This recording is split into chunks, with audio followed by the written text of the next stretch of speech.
Humanity has been driven from Earth, but now it's time to take it back. Join the Reconquest and fight the Scourge on the Drop Zone Commander Hub at beastsofwar.com. Flames of War brings you the battles of World War II in epic 15mm scale. Go to the hub on beastsofwar.com to find news, tactics, and tutorials about the game.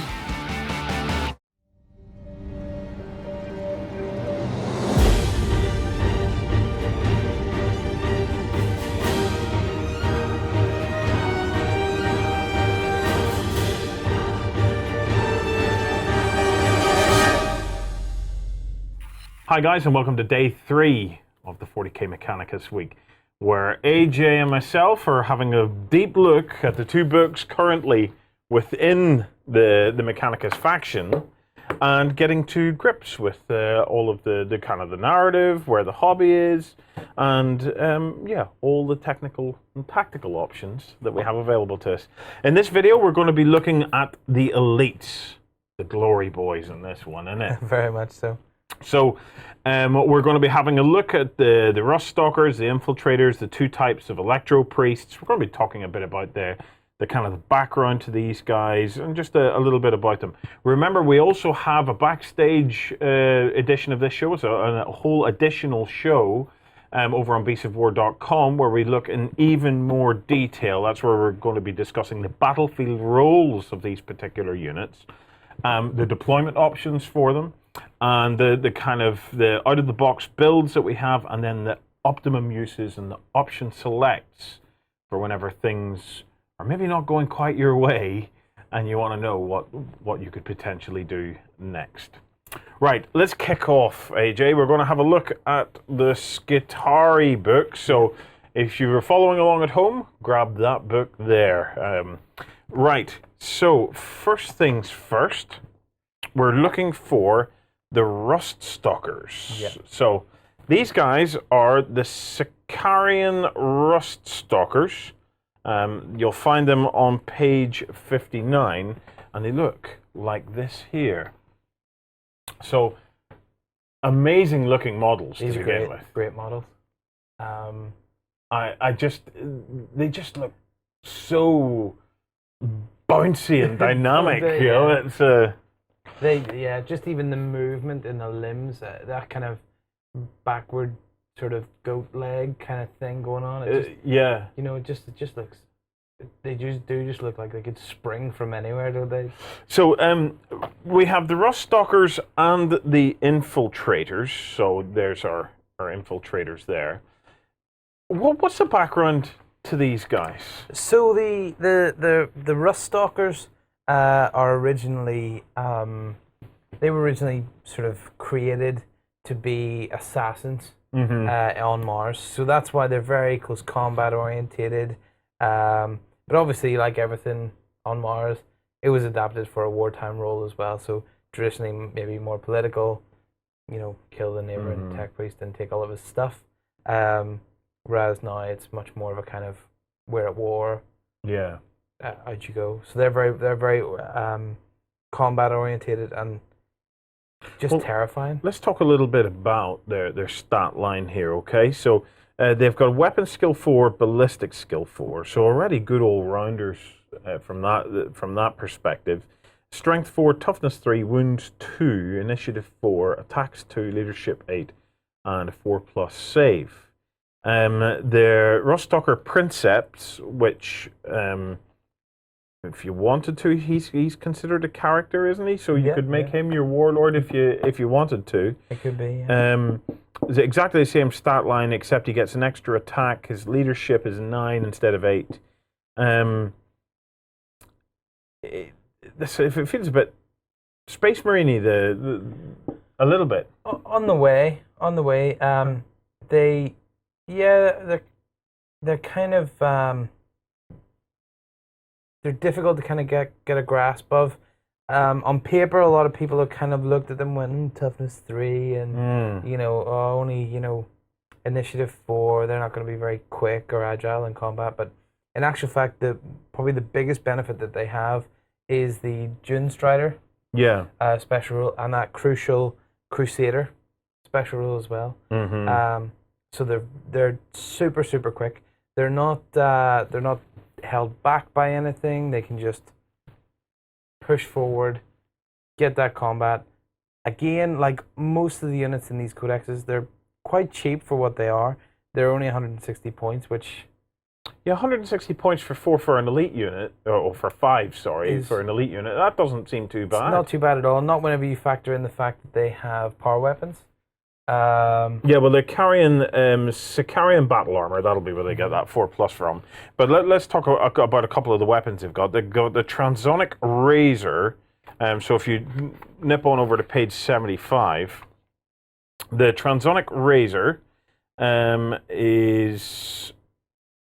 Okay, range dash, strength user, AP5, melee, transonic. Transonic, when making an attack with a weapon that has this special rule, any two wound rules of a 6 will automatically wound the target regardless of their toughness. Oh, yeah, okay. Yeah. In addition, during the first round of close combat, any 2 wound rules of a 6 are resolved at AP2. So anything with a... Well, that means you get no save, basically, doesn't it? Yeah, so, essentially. and during the subsequent... No armor saves, they'll still get their... invulnerable saves. But during all subsequent rounds of a close combat, all wounds are resolved at AP2. So, for the first one, your 6s, they don't get a save against. But if you stay in combat with these guys, you don't get a normal save against anything. And do you remember in the last video we were talking about the fact that sometimes you want to stay in combat that turn? Yes. So whenever you assault in, you don't necessarily want to beat your opponent. Mm-hmm. You just want to lock him in. Yeah. So that the next turn, when you get your AP2 on all of your attacks, you can wipe him out, and then in your turn, you're active again. And and you can move and shoot. And you can move, shoot. Or these guys just want to bounce right into another. So it's a case of you don't want to wipe him out in your turn. You want to wipe him out in his turn if you have the opportunity to wipe him out in his turn. We'll talk more about why that's so important in the next video. Yeah. But it is something really to bear in mind. Yeah. Because even though you read that and you go, but I have to be in combat for another turn, that is not always a bad thing. Yeah. Okie dokie.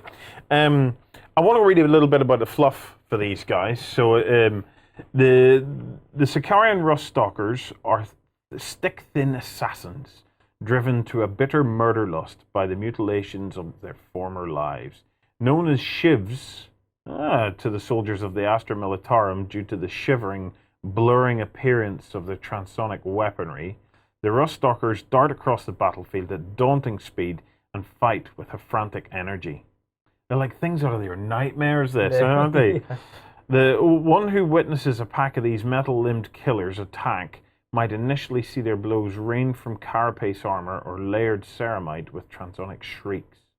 A few heartbeats later, their enemies suddenly seem to disintegrate, hacked limb from limb in showers of blood as the keening blades of the Ruststalkers locate the armor's resonant frequency and their wielders howl in triumph. I see exactly what's going on there, and I see exactly how they replicated it in the rules. It's brilliant, isn't it? It is so well really done. good. So what is happening there is that these weapons, as they're bashing off armor and carapaces, are recalculating and recalibrating to affect that particular unit and that particular type of armor.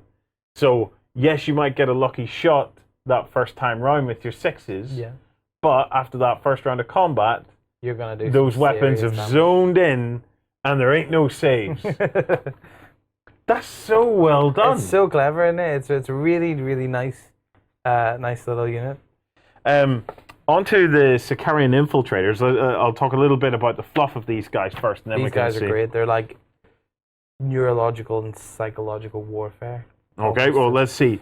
Those hunted by Sicarian infiltrators will find themselves buffeted by waves of neurostatic. These gangle-limbed stalkers broadcast before them. Robbed of their sight, their hearing, and even their sense of smell, such victims are easy targets for the compact tools that infiltrators use in their deadly work. Should the initial salvo from the Fletchite blaster or stub carbine not prove sufficient, these merciless killers will dart in to finish their job in close assault. Even a battle-ready squad of Chaos Space Marines, struggling to pierce the veil of confusion, will find themselves reeling from stub carbine volleys or clouds of fleshets, and moments later beset by coruscating power swords or taser goads that crackle brightly with killing force. I have no idea what the hell any of that meant. Let's talk a bit about their rules. So, well, basically they just kind of send out these waves of electromagnetic force, noise, berate the senses. So it's like EMP for meat. For meat, yeah, essentially it. And probably other machines as well. They just berate you with all this kind of, kind of that, I think in Titanicus they call it scrap code, almost. It's like weird noises and things that make your ears bleed and all sorts of horribleness, and then basically come in when you're all confused and smack you over the head, and out you go. The guys are 185 points for your first 5. You can field up to additional 5 if you want. They're 35 points a model, which isn't too bad. Their stat line is weapon skill 4, ballistic skill 4, strength 4, toughness 3, wounds 2, initiative 4, attacks 2, leadership 8, and a 4+ save. And their princeps has exactly the same stat line again, bar 3 attacks and a leadership of 9. Again, these guys have Dune Strider, but they also have Feel No Pain, Infiltrate, and Stealth. They truly are about getting them up the board as quickly as possible, aren't they? Now, Infiltrate in particular is an interesting one because that will allow you to scout properly. So in their standard mana pool, in their detachment, they get to scout, but they don't get the full benefits of outflanking and different bits and pieces. But because they have the Infiltrate special rule, that gives them that option. Yeah. Of coming in from different places, and so they're very much worth a while reserving those guys. For those of us that are new to 40k, how does Infiltrate basically work?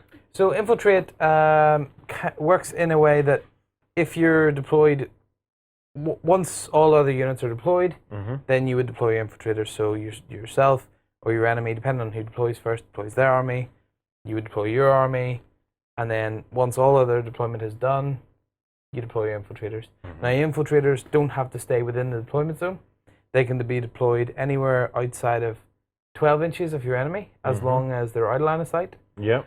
Or 18 inches within line of sight. So it means if you're using Infiltrate to get on the board initially, you're very, very close. Yep. Now, Infiltrate also confers outflank with Scout as well. I'll just double check that, but basically what it allows you to do is come in from reserve. Yep.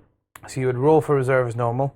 Reserve rolls, this might have changed as well since some people have played, but reserve rolls are all done on a 3+ now. So it used to be it started on turn 2 from a 4, 3, 2, but now it's always 3, 3, 3, and then on turn 4 you automatically come in. All right, so you automatically get your stuff in anyway on turn 4. That's not too bad. Yeah. What was I looking for? Infiltrate. So I mean, Infiltrate is one of those rules that during 6th edition probably went a bit too mad and was everywhere. But it's been toned down a little bit. But it's still rather an effective, tactic. Well, I'll just read out this deck quick. Units that contain at least one model with this special rule are deployed last after all other units, friend and foe, have been deployed. If both sides have Infiltrators, the player rolls off and the winner decides who goes first. Then alternate deploying. So unit. Infiltrators can be set up anywhere on the table that is more than 12 inches from the enemy, as long as no deployed enemy unit can draw line of sight to them. This includes in a building, as long as the building is more than 12 inches from any enemy unit. Yeah. Alternatively, they can be set up anywhere on the table more than 18 inches away from the unit, even in plain sight. If a unit with Infiltrate deploys inside a dedicated transport, they may infiltrate along with their transport. So they can take the transport. The transport can infiltrate with them. Although, because these guys don't have a dedicated transport, they wouldn't be able to do that. So you couldn't just take an ally's transport. No, you couldn't have a Land Raider. 18 inches away. The deploys using these rules cannot charge in their first turn. Having infiltrate also confers the outflank special rules, so that's what I was saying, when you can come in from either side. Now, it can be a bit risky because on a 1 or 2 you come on from one side, at 3 or 4 you come on from the other, but at a 5, 6 you get to pick. Yeah. So it's a wee bit of a And risky. if you get to pick, can you choose your opponent's side of the table? You can't choose the back end, his long table edge. Unfortunately, there are some special characters which allow you to do that, but you can't. The other thing is, if you come in from outflank, you actually can't assault in the turn that you come in. Right. So you've got to take that. Sorry, when you come in from reserve, you can't assault the turn you come in. Yeah. That includes outflanking. That includes outflanking. So okay. It's useful. These guys, it's because they've got guns. That's probably not too bad a thing because they've still got a turn to shoot. Yeah. And then they'll be in combat. Let's talk a little bit about their guns. Okay. The Ruststalkers themselves have something called we've already talked about transonic razors. The Infiltrators have the sub-carbine. Okay. Yeah. Page 73, a sub-carbine is just there. Here we go. There's your sub-carbine on 73. It's range 18 inches, strength 4, AP dash. Now, AP dash means that they'll always get their armor save against that. But assault 3, it's okay. It's not a bad wee weapon. It's essentially a lower AP, a higher AP bolt gun with an extra shot. Yeah. With the assault characteristic, which means you can also go into assault when you have it.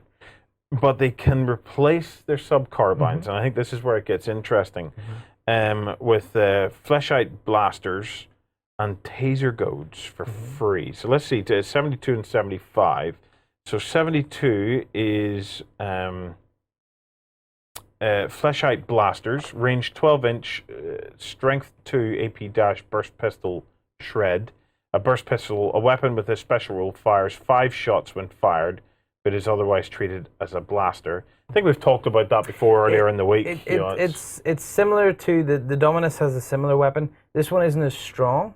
Yeah. Because it's got 5 shots from the burst. But what makes it interesting is the shred special rule. Yeah. Shred is basically means that you can re-roll to wound. Really? Yeah. So it's kind of like twin linked, but for wounding. So that makes it kind of interesting. Because with 5 shots, even though it's strength 2, you might be able to do quite a bit of damage to toughness 3 or even toughness 4. Yeah. Yes. Okay, so tasers, they can also get the taser goads. So taser weapons, you find them on page 75. So they're powered by hyper dynamo capacitors. Taser weapons store an incredible amount of potential energy. A solid impact will cause this energy to be discharged in a scorching blast, only to be harnessed once more by the Electro Thief prongs at the weapon's tip. So you have the taser goad, which is range dash, strength +2, AP dash, melee taser. Okay?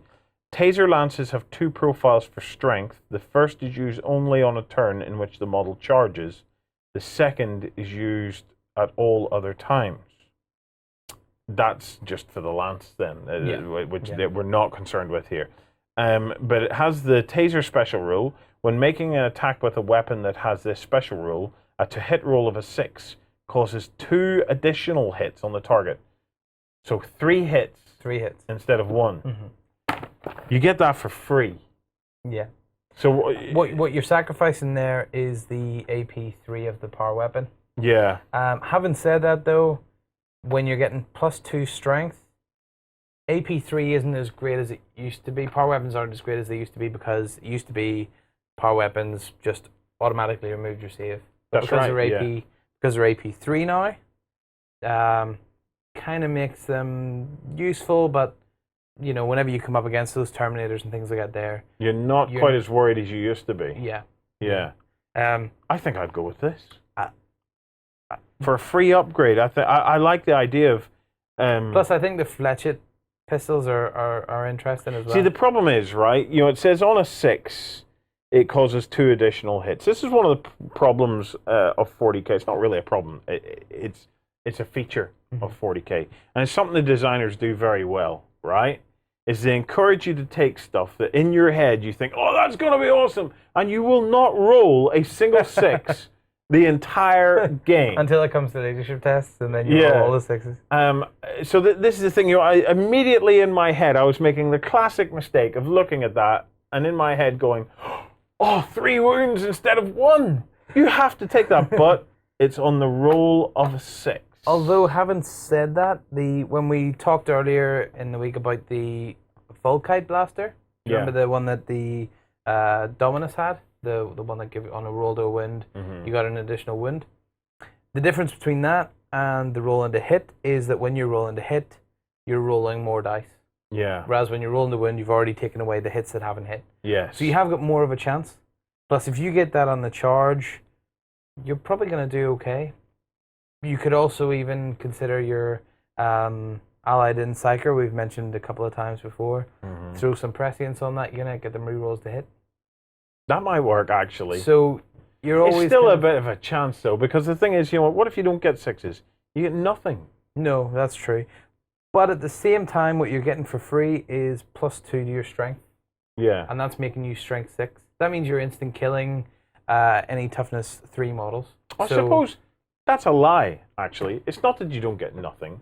You just don't get those 2 extra hits.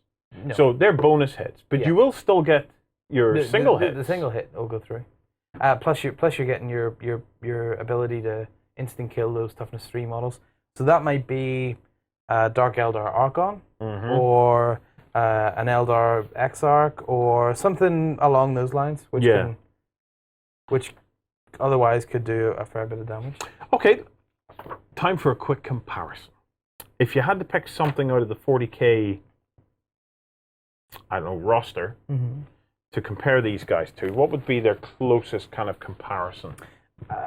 I would say something along, because of just the sheer amount of hits, and I think those weapons are particularly good, maybe something along the lines of a Dark Eldar Witch or something like that there.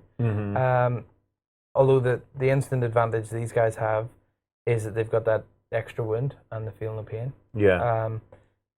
Certainly something along that. Maybe Dark Eldar Incubi. Because Incubi, although they have the 3-up save and the power weapon, they don't have the access to the that pretty awesome weapon, which is going to hold them in combat. Yeah. That's always what someone like Dark Eldar have struggled to do. They've been missing that. Yeah. Something to hold them in and lock them in. They usually completely destroy the enemy unit and then are left out in the open, which is, I think, where these guys really shine. Yeah. And I think that's probably one of the closer. Okay. Right. Moving on. Let's have a look at Cult Mechanicus. So grab your book. Okay. And this time we're going to be looking for our Electro Priests. Now, the Electro Priests have 2 options. So we have the Fulgurite Electro Priests. So that's these guys here. Pretty fearsome. And then our other option is these guys here, the Corpuscari Electro Priests. Right, kicking off with the Fulgurites, they're 90 points for 5 Electro Priests. You could include up to 15 additional Electro Priests for 18 points a model. Tell me that's not dirt cheap. It's not in comparison to the other units in the Codex. It's fairly cheap. The problem is whenever you start to compare it to the likes of a Space Marine, and you look at the bare bones. Oh, Space Marines are only 60. What? They're dirt cheap now. I think they're down to maybe 13 points each. All right, then I take it back. I'll have to check out. I take it back. They're not dirt cheap. But I'll hold my judgment on this. I'll reserve judgment until I actually get a chance to see. what is the background to these guys? So these guys are pretty cool. They are essentially the devout followers of the cult Mechanicus. They're kind of, if you know fantasy, Warhammer Fantasy Battle at all, you know the flagellants from the Empire. Mm-hmm. These are basically the flagellants from the Empire who have plugged themselves into the mains. Yeah. They've kind of absorbed all of that energy and power. They wear rubberized boots to stop the energy leaving their bodies through the floor, and they essentially are kind of enjoying this massive amount of energy. All followers of the cult Mechanicus have something called an Electro, which is it's like a tattoo but electric. Right. So there's actually a really good picture on this page here, which will show you kind of an outline of an Electro. Okay, so it's just down the bottom on the other side. There we go. There. So you can kind of see they've had circuitry implanted in their body to allow them to conduct the energy of the Omnissiah. This massive amount of energy coursing through their bodies, which they rather generously share with their enemies. Yeah. By shooting it at them. That's really cool. So their entire body has almost got like an electrical circuit board printed over it. Printed through it, yeah. And then it's just... yeah. Again, getting back to the old eyes, the cult Mechanicus, they love messing around with eyes. Yeah. The power that's coursing through these guys actually melts their eyeballs. Yeah. And they see through the pure power of the machine spirit, you know, the power that courses through them. They use their eyes are jellified and they see through. So their eyes are dripping mush. It's just, this is utterly revolting, isn't it? But you can see how if you wanted to do Dark Mechanicus, Nurgle will work so well with all of this. Where do they come from, these Electro priests? Are these guys also the dregs of society that are... Not so much. Sometimes they are actually kind of just followers, the acolytes of the tech priests and things like that. They're not necessarily they certainly don't... do they get brainwashed and all of that? Or? It doesn't actually mention too much about that. It just sort of says that they're followers of the machine spirit, and they kind of I think they are more from kind of tech adepts who have been chosen to be these Electro priests. This is their first step on the path towards becoming an almighty machine. I think it's somewhere between. They are either going to become a great tech priest or they're going to become mush. Mush, yeah. It's kind of somewhere in that. Well, let's talk a little bit about the stat lines of the Fulgrites. So weapon skill 4, ballistic skill 3, strength 3, toughness 3, wounds 1, initiative 3, attacks 2, leadership 9. No save. No save. Because they're naked, pretty much. In 40k terms, anyway. No leader in the unit. No, just... So it is just them. So they have the Electroleech Stave and the Voltageist Field. Well, how we read about them and see what they do? Yeah. So page 76 and 77. So 76 is the Electroleech Stave. The powerful capacitors built into the length of each Electroleech stave allow them to drink every iota of electric force from those they strike. They be living foeman or blasphemous machine. Right. Range, well, it's close combat. Strength +2, AP4, type melee, concussive, Electroleech, and two-handed. So I'm going to come to all of those in a minute, but I'll start with Electroleech. Any to-wound roll of 6 made by an Electroleech stave has the instant death special rule. They get that by default. They just get that, yeah. That's kind of nasty again, you know. It's concussive What does concussive mean again? We talked about that yesterday, but yeah, it knocks you down to if you take a wind, it knocks you down to initiative 1. So it would knock your opponent down to initiative 1. Melee. In melee. Yeah, but what does the melee special rule mean? Oh, melee is it's a combat weapon. It's just a combat weapon. Okay, and then two-handed. Two-handed just means you can't team up with another close combat weapon.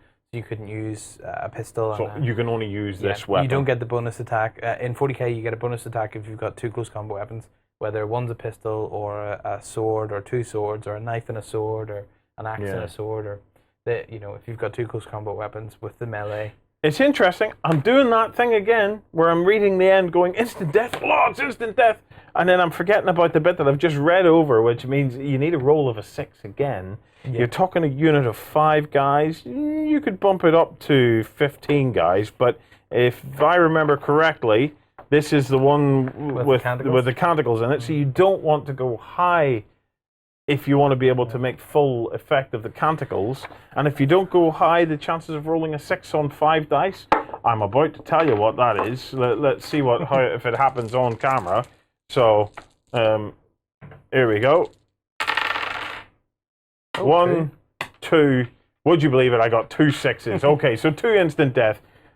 That's kind of cool. I bet you I couldn't do it in game though. The other difficulty is if you've only got 5 guys, it's getting them into combat. They've got no initial save. Now. Yeah, they will get mullered by shots, which is making me wonder what the hell they're for. It's but that's what we're going to discuss in backstage, isn't it? We'll find out. There was another piece of war gear that they have there, the Voltgeist. Yes, the Voltgeist field on page 77. So this is one of the special issue war gear. The Voltgeist field. A Voltgeist field confers a 5+ invulnerable save. Right. Furthermore, a model with a Voltgeist field has the Hammer of Wrath special rule, resolved at strength 4, and does not suffer the penalty to their initiative for charging enemies through difficult terrain, but fights at its normal initiative in the ensuing combat. I think we've just realized what these guys are for. So what is the Hammer of Wrath special rule? A lot of units in 40k get a rule called Hammer of Wrath. Hammer of Wrath basically gives you an attack at the initiative 10 step. At the initiative 10 step, which will basically be your basic strength. Just double check. I think it auto hits. Yeah, I'll double check that. But then you roll the wound and save as normal. It's quite a nice wee rule. It's just a nice way to get some bonus attacks. Now you don't get any bonuses from it. In that, if you rolled a 6, you wouldn't get your Electro Leech special rule. But it is still quite a useful way to whittle down those bigger units. Let's go here to page. And it's resolved at strength 4, and they do not suffer a penalty to their initiative for charging enemies through difficult terrain. So these guys here, you'd be quite happy to chuck these guys through terrain and stuff like that. So in the terrain, they could be potentially taking cover. And then rush through the terrain and go into combat, and hopefully that Voltgeist field comes into effect for them. Yeah. Well, the 5-up invulnerable is all right. Yeah. But it won't sustain them for very long because they're essentially just guardsmen with a 5-up invuln. It would be difficult to get them in combat, but if you can do, it would certainly be worthwhile. Yeah. I'll just read you the Hammer of Wrath while I've got it here. If a model with this special rule ends its charge move in base or hull contact with one or more enemy models, so that's important as well. They have to be in base contact to get their Hammer of Wrath attack. It makes one additional attack that hits automatically and is resolved at the model's unmodified strength with AP dash. In this, I don't think their standard strength is 4, but it has specified that it is resolved at 4. Yeah. This attack does not benefit from any of the model's special rules. This attack is resolved during this fight sub-phase at the initiative 10 step, but does not grant the model an additional pile-in move. Okay. I'm not really feeling it for these guys so far. You know, it's they don't seem to me to be quite as exciting as, for example, the troop choices that we covered yesterday. No, and it is a little bit of a pity because the fluff is so glad. Yeah, it's really interesting fluff. It's it's like a unit very very different to what we've seen before. Now I could start to see the benefit of them because they do have the Zealot special rule. Mm-hmm. Zealot is essentially fearless. Yeah. Which is pretty good, but it also has the added bonus of whenever you go into combat, you actually get to re-roll the hit on the first turn. 174. I'll just read it out again for you because it's one of those rules that's not widely used, but when it's used, it's pretty potent. Yeah. A unit containing one or more models with the Zealot special rule automatically passes pinning, fear, and regroup tests and morale checks, but cannot go to ground and cannot choose to fail a morale check due to our weapons are useless rule. Our weapons are useless rule is basically if you're in combat with something that you cannot kill, you can elect to fall back. It's a bit like the old voluntary fallback rules in 3rd edition. If a unit gains the Zealot special rule while it has gone to ground, all the effects of go to ground are immediately cancelled. In addition, units containing one or more models with the Zealot special rule reroll all failed to hit rolls during the first round of close combat. They do not get to reroll failed to hit rolls in subsequent rounds. Yeah. So okay. They're not. It'll be one of those ones. I think whenever we start to look deeper at it in backstage and get a view for just exactly where these guys are supposed to be in the battlefield and how to use them, I think it'll all maybe start to become more plain for me. But at the moment, interesting fluff, weapons. So far, not just so interesting. But then we've special rules and things to cover for them. Yeah. For the Corpus Cari and the Fulgrites. If you had to do a comparison with one of their counterparts somewhere within the 40k roster, who would it be? I think probably what they match the most would be something like an Imperial Guard squad with Minister and Priest. Yeah. Again, you can take them in large squads. They've got the Zealot special rule, which is pretty important because it allows you to tar pit units. They've got the similar sort of save, although those are initiative 5, are invulnerable 5-up saves rather than the Guardsman 5-up standard t-shirt save. But I think what really lets them down is the points cost.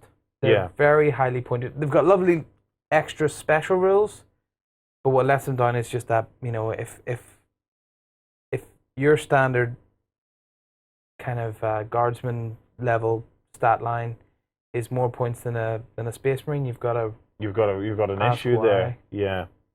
Okay, guys, we'll leave it at that. Come on over to beastsofwar.com.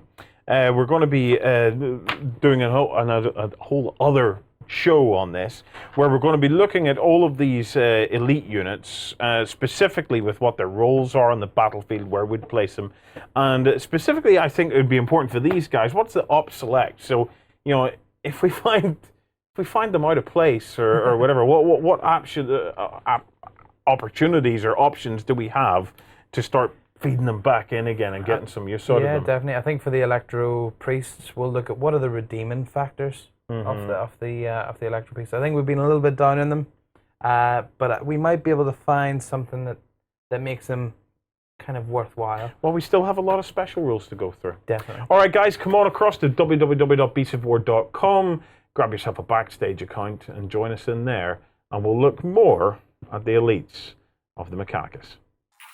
I think they will look amazing with the double blades. It's like the old, it's like Terminators with lightning claws. Yeah. Terminators with lightning claws look absolutely bad. They do look great. However, Terminators with lightning claws, it ebbs and flows. Yeah. Some editions are good, some editions are not good. But they always look amazing. But they always look bad. They always look bad. So, yeah, I mean, the thing is, if someone rocks up with a unit with 2 blades and says, "Can I use that as a core claw?" Yeah, it looks cool. I think the rule of cool always overrides. That's a personal choice. Obviously, I'd be tempted to model him with 2 blades. Fight for the Iron Kingdoms as a warcaster. Take control of the mighty jacks, arcane devices, and dark sorceries to bring the fight to the War Machine Hub on beastsofwar.com.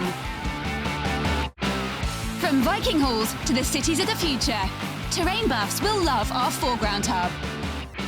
Watch gaming tables of all genres come to life at beastsofwar.com.